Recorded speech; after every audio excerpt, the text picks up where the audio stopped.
जहाँ भी कोई गौवंश बीमार पड़ा है या कोई रोड पर एक्सीडेंट हुआ पड़ा है, हमारे नजदीक है तो हमारे को फोन करके बताएं, हम उनको एडमिट कराएंगे। हम उनको जो भी सेवा है वहाँ उसकी सेवा में हम दौलतपुरा भी जो आए, बादल भी जो आए, जहाँ भी हमारे उनके पेशेंट के हिसाब से उसको हम भर्ती कराएंगे। जो भी हमारे को कोई भी बताएगा उनसे हम हाजिर होंगे। जब भी हमारे को रात को फोन आता है कि भी गौवंश एक्सीडेंट हुआ पड़ा है या गौवंश बीमार है या गौवंश को कुत्ते काट रहे हैं, तो हम उस टाइम में जाते हैं, उनको उठा लेते हैं। युवाओं से सब हम यही अनुरोध करना चाहते हैं कि भी नशे से दूर रहें, शिक्षा में लगे, ज्यादा से ज्यादा पढ़े लिखे और शिक्षित बने और अच्छे IPS IAS कलेक्टर SDM बने ताकि नशे से दूर रहें। नमस्कार मित्रों, MW न्यूज़ मुख्य वक्ता में आपका स्वागत है। मैं साहिल अरोड़ा। जैसे कि आप जानते हैं, हम रोज़ ही आपको इलाके के अलग अलग अध्यक्षों से, अलग अलग जनप्रतिनिधियों से रूबरू करवाते हैं। इलाके की उन खास शख्सियतों से रूबरू करवाते हैं जिन्होंने अपने जीवन में समाज को एक अलग दिशा देने का प्रयास किया हो। क्षेत्र कोई भी हो, चाहे वो राजनीतिक क्षेत्र है, चाहे वो धार्मिक क्षेत्र है, चाहे वो सामाजिक क्षेत्र है, समाज को एक अलग दिशा में ले जाने का प्रयास किया हो, युवाओं को मोटिवेट करके नशे से दूर करने का प्रयास किया हो। उसी क्रम में आज हमारी टीम पहुंची शाहदुल शहर उपखंड क्षेत्र के गांव काड़वासिया में, जहां पे श्री केशव गौ संवर्धन संस्था के प्रधान शाहबराम जी बारूपाल हमारे साथ मौजूद हैं। आज उनसे जानेंगे भी कितने साल हो गए अपनी इस गौशाला को संचालित होते हुए, किस तरह के इसका संचालन हो रहा है, कार्यकारिणी का गठन किस तरह किया जाता है, किस तरह इनका रुझान गौ सेवा के प्रति हुआ। क्योंकि हमने जब पूरे गांव में पूछताछ की, गांव में जानकारी ली, सर्वे किया, तो पता लगा शाहबराम बारूपाल पिछले 20 सालों से गौ सेवा में अथक और निरंतर कार्य करते आ रहे हैं। बिना थके हुए बहुत सारी इनके सामने समस्याएं आई, उनसे पार पाते हुए, समस्याओं से पार पाते हुए इन्होंने गौ सेवा को एक अलग मुकाम पर पहुंचाया। और आज इनसे जानने की किस तरह चल रही है गौ की सेवा। तो सबसे पहले तो प्रधान साहब, आपका स्वागत है हमारे चैनल। आपका भी बहुत बहुत स्वागत। और यहाँ पहुँचने पर बहुत ही केशव गौ संवर्धन संस्था गौशाला काड़वासी की तरफ से आपका भी बहुत बहुत स्वागत है। तो प्रधान साहब, सबसे पहले तो अपने बात करेंगे अपनी गौशाला के बारे में। केशव गौ संवर्धन गौशाला काड़वासिया, इसकी स्थापना को लगभग कितने साल हो गए और आपके मन में किस तरह विचार आया भी अपने गांव में भी एक गौशाला होनी चाहिए? हमारे दिमाग में ये विचार आया कि जो गौवंश किसी के खेत में जाता है या किसी के घर में जाता है तो वो उसके मारता है, पीटता है या उसको गाली देता है, उसको घर से निकाल देता है, खेत से निकाल देता है। खेत में से तारबंदी लगाई होती है, जो को बलेडानी तार है या कांटेदार तार है, उनसे गौवंश बहुत घायल हो जाता है और वो देखा नहीं जाता। तो हमारी टीम ने बैठ के एक निर्णय लिया कि भी अपने इस गौवंश को एक था इकट्ठा करके और अपन इसको गांव की सहयोग से निराचारी करें तो बहुत अच्छा रहेगा। तो हम सभी, हमारे साथ में मेरी टीम, बुजुर्ग और बच्चे मेरे साथ में लगे और हमने एक गौशाला की स्थापना की। और स्थापना हमने 2002 में की और रजिस्ट्रेशन हमारा 2005-06 में हुआ। और उस दिन से लेकर के आज तक हमने गौ सेवा में लगे हैं। तो हम जैसे गांव में आए थे तो हमें पता लगा था भी अपने यहाँ पे गौशाला के लिए कोई पहले से यहाँ पे जगह नहीं इतनी थी, जगह भी आपने धीरे धीरे करके जगह खरीदी है। उसके बारे में थोड़ा संक्षेप में बताएं, वो किस तरह किया गया वो काम? देखो जी, जगह को पहला तो 2001 में हमारे पूर्व सरपंच कृष्ण जी धालीवाल थे। उस टाइम मेरी माता जी वार्ड पंच थी, तो उन्होंने प्रयास किया, हमारे को गौशाला का पट्टा दिया और उस पट्टे में हम गौशाला निर्धारित करी। 138 का पट्टा था और उसके बाद में हम गौ सेवा उसमें स्थापित की और हमने रजिस्ट्रेशन करवाया और रजिस्ट्रेशन करवा करके हम इसको आगे दिशा में ले गए गौशाला को। और हमारे जो साथी टीम थी, उस टीम ने बहुत ज़्यादा मेहनत करी और मेहनत कर करके हमने और जगह मॉल ले ली। उसके साथ में कोई 100 बाई 100 की ले ली, फिर 20 बाई 100 की ले ली, उसमें तूड़ी का सेट बना दिया। और जब हमने 4 दीवारी की, उस टाइम तो वहाँ कोई था ही नहीं। और शमशान भूमि में से हम 2 बीघे ज़मीन हमारे पूर्व सरपंच पालाराम जी ने सहयोग से हमने निकाली। और 4 बीघे ज़मीन उसके बाद में हमारा पूर्व सरपंच कृष्ण जी धालीवाल आए, उस टाइम ने हमने निकाल दी। अभी 6 बीघा ज़मीन हमारा चारा बीज रहे हैं शमशान भूमि में। शमशान भूमि की जगह 12 बीघे है, उसमें से 6 बीघा गौशाला में हैंडओवर है और उसकी पानी की बारी बंदी हुई है और हम चारा बीजते हैं उसमें। तो सर बात की जाए जैसे अब आपकी जो गौशाला गांव के बाहर स्थापित है, तो ये गांव के बाहर कब कौन से साल में स्थापित हुई? बार तो साहब 10 करीब 7 साल हो गए जी। पिछली योजना में थी और ऐसी की ज़मीन थी 4 बीघे, वो हमने मोल खरीदी, उनको नहरी ज़मीन दी, उसके बदले में हम बिरानी ज़मीन ली।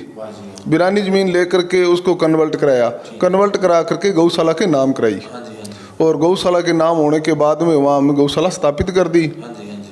और हमारे सामने बहुत सी कठिनाइयाँ और बहुत सी परिस्थितियाँ आई, हम उससे गुजरते हुए हम उसका पट्टा जारी कराया। आज हमारी गौशाला का पट्टा गौशाला के नाम है, 2 जगह गौशाला चल रही है, दोनों जगह गौशाला के नाम पट्टा है। तो दोनों जगह की बात की तो यहाँ पे पशु फिर कहाँ रखे जाते हैं? यहाँ रखे जाते हैं या दूसरी जगह रखे जाते हैं? यहाँ कोई गांव वाली में छोटे गौवंश है या दुधारू गौवंश है या फिर कोई बीमार गौवंश है, वो तो अंदरली गौशाला में रखे जाते हैं, और जो बड़े गौवंश है वो परली गौशाला में रखे जाते हैं। जी अब अपने यहाँ पे कुल मिला के कितने गौवंश हैं जी? लमसम 400 गौवंश है जी, 400 प्लस ही है जी, कम नहीं है। और इसमें दुधारू कितने के हैं जी? दुधारू तो जी हमारे पास कोई 15-20 ही है, वो ये रिजेक्ट गायें हमारे पास आती है। किसी के थन में दूध नहीं है, किसी के थन बंद है, किसी के बाहर आ रहे हैं, कोई बीमार है, हम इसी स्थिति में हम गायें रखते हैं। हमारे पास कोई बड़े दूध देने वाली गाय नहीं है। तो सर बात की जाए जो आपके गौशाला की कार्यकारिणी, अब कितने सदस्य हैं इस कार्यकारिणी में? और कार्यकारिणी का गठन कोई मतलब ये कोई इसमें तय है अभी 2 या 3 साल बाद किया जाता है, जो जब से चल रही है तभी से वही कार्यकारिणी?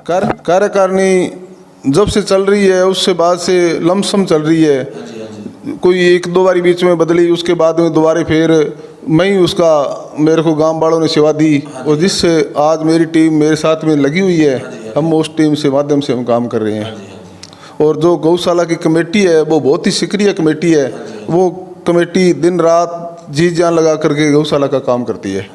तो हमने जैसे गांव में आया तो पता लगा भी आपके पास 2 बार लगभग कार्यकाल, एक बार बीच में 2 या 3 साल कार्यकाल नहीं था, लेकिन जब भी आपके पास प्रधान का जो कार्यकाल रहा है आपने बखूबी उसकी सेवा को निभाया है। तो इसके संस्कार आपको कोई बुजुर्गों से मिले थे जब आपकी ज़िंदगी में भी कोई ऐसी कोई अप्रिय घटना हुई जिससे आपका गौ सेवा के प्रति आपका रुझान हो गया?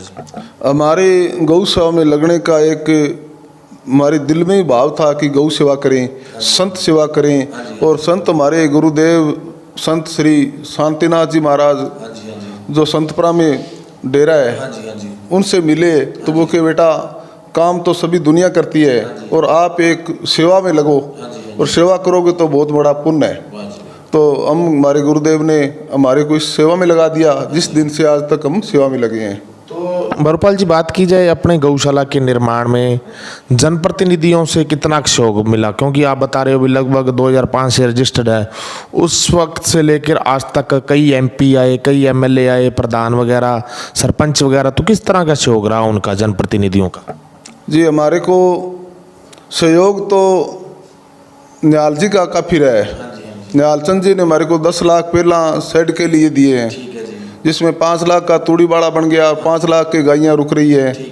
और अभी हमारे बहुत तकड़ी एक किल्लत थी पानी की, जो 10-20 सालों से हम जूझ रहे थे, हमारे पास पानी का साधन नहीं था। और पानी के साधन के लिए हम न्याल जी से प्रार्थना की, उन्होंने हमारे को 5 लाख रुपया आपके कोटे में से दे करके और पानी गौशाला में प्रदान किया है। और न्याल जी का हम बहुत ही तहे दिल से शुक्रिया करते हैं, जिन्होंने बहुत ही अच्छी गौ सेवा की है। और हमारी एकली गौशाला में नहीं है, पूरे गंगानगर जिले की गौशाला में उन्होंने 10-10 लाख रुपया अब की बारी दिए हैं और बहुत से वे गौ सेवा में कार्य करते हैं। तो बात करें MLA भी कई बार चेंज हो गए, तो कभी MLA विधायक की ओर से कभी कोई सहयोग मिला? नहीं जी, विधायक की तरफ से कोई सहयोग नहीं मिला। हमारा एक बीच में प्रधान जी आए, मनजीत कौर जी बराड़, उन्होंने हमारे को 4 लाख रुपया प्रधान कोटे से दिया।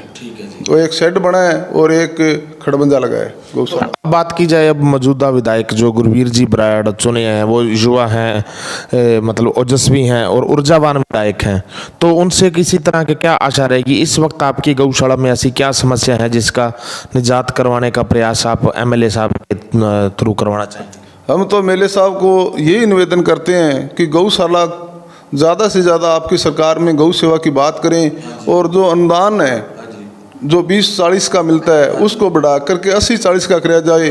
कि आज तूड़ी का भाव बहुत है और जो लेबर है बहुत महंगी है। हमारे पास में 8-10 आदमी लगे हुए हैं और इतने साधन हैं, इतना महंगाई है, बिल है, तो जी आज 20 और 40 से गौवंश को मतलब वो है नहीं है। 20 रुपये में साहब 2 किलो तूड़ी नहीं आती है और वही 90 दिन का मिलता है, कभी 60 दिन का मिलता है। हम विधायक जी से यही अनुरोध करेंगे कि जी पूरे 12 महीना का लगातार अनुदान मिले गौवंश को, तो कुछ सरकार के सिस्टम से गौशाला चल सके, कुछ गांव वाले सहयोग करे तो उसमें चल सके।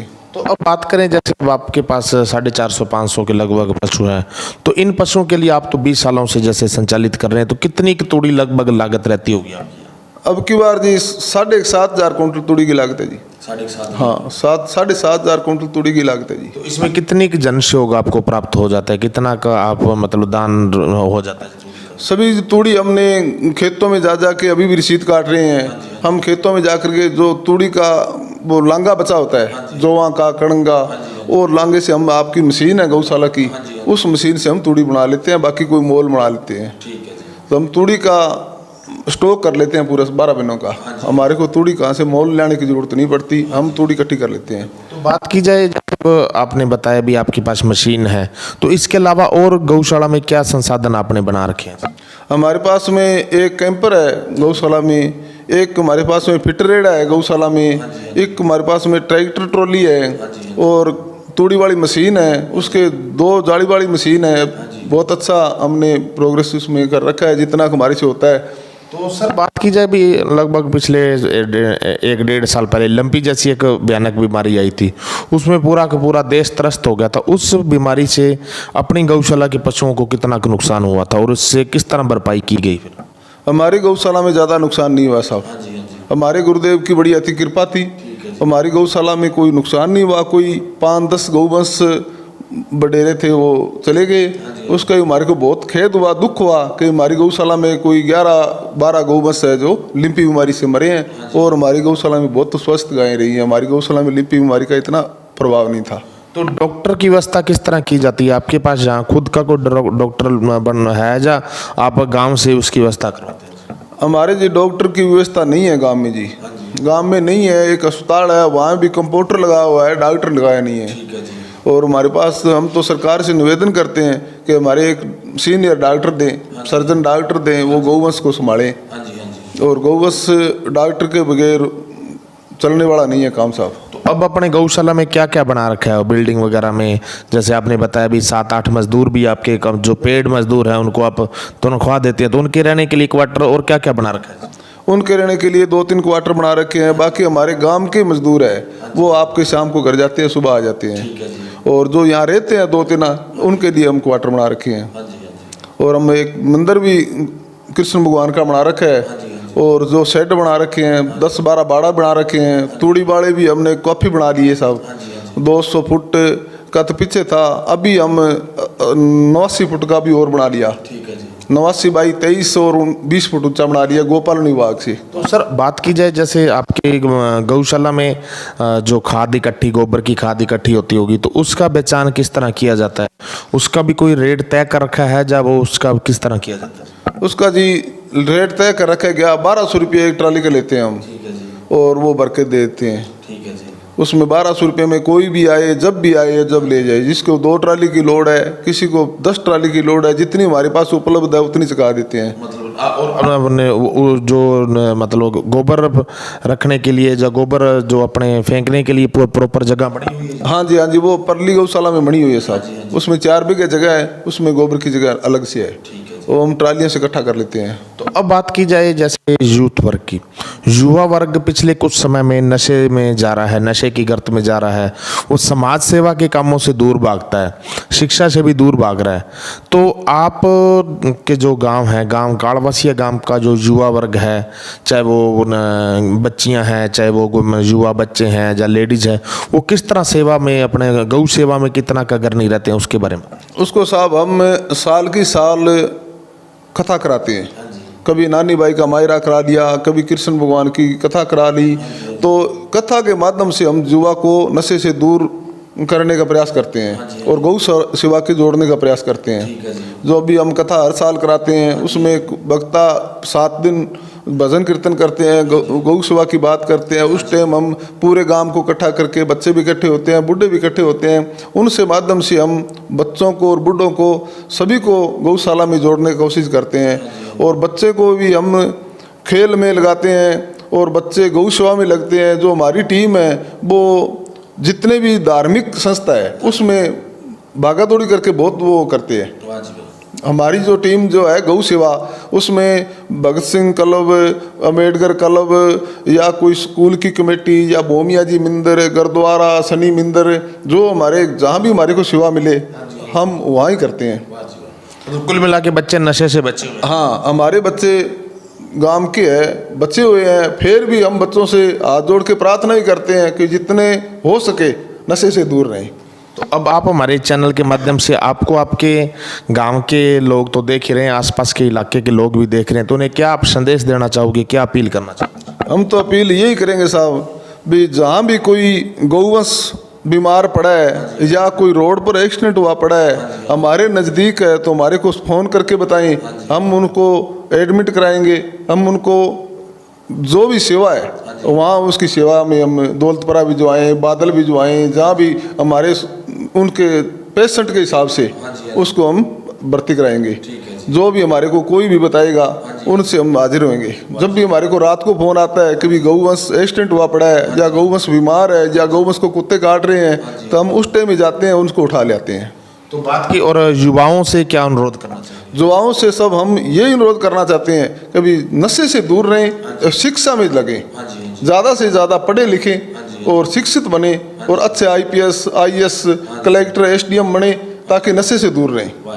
सभी गौ भक्तान ने मेरे हाथ जोड़ के प्रार्थना है कि होली अभी आने ला रही है, सारा होली की बहुत बहुत मुबारकां और बहुत बहुत धन्यवाद। और हमारे पास में अरोड़ा जी आए, इनका भी बहुत बहुत तहे दिल से धन्यवाद।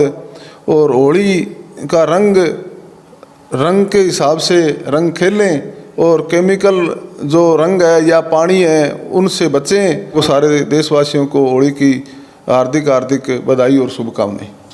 ये हैं जी केशव गौ संवर्धन संस्था कालवासिया के प्रधान सेवादार साब राम जी बारूपाल, जो कि पिछले 20 सालों से गौशाला की एक प्रधान सेवादार की भूमिका यहाँ पे अदा कर रहे हैं। इनका कहना है कि पूरे एक केवल वो नहीं, पूरा का पूरा गांव, चाहे वो युवा वर्ग हैं, चाहे वो बच्चे हैं, चाहे वो बूढ़े हैं, चाहे बुजुर्ग हैं, चाहे वो महिलाएं हैं, सभी समय पर आके गौ सेवा में अपने निरंतर जितना भी गौ सेवा हो सकती है उतना करते हैं।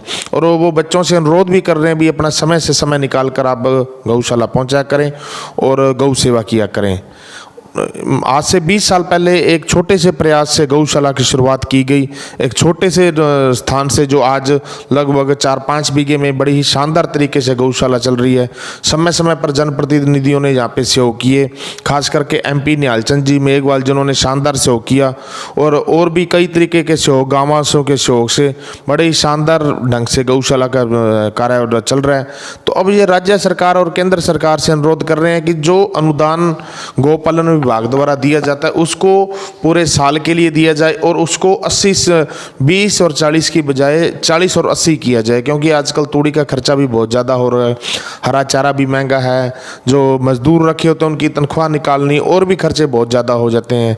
और गौ सेवा के लिए ये सारी चीज़ें ज़रूरी है, इसलिए आप ज़्यादा से ज़्यादा सरकारों से अनुरोध है भी इस ओर ध्यान दिया जाए ताकि गौ सेवा निरंतर चलती रहे। और युवाओं से अनुरोध है कि आप नशे से दूर रहें, शिक्षित बने, क्योंकि बाबा साहब भीमराव अंबेडकर जी का कहना है, शिक्षा वो शेरनी का दूध है जो पिएगा वो दहाड़ेगा। शिक्षा के ज्ञान का कभी बंटवारा नहीं किया जा सकता, इसलिए शिक्षित बने, समझदार बने। ठीक है जी, MW न्यूज़ में समय देने के लिए धन्यवाद।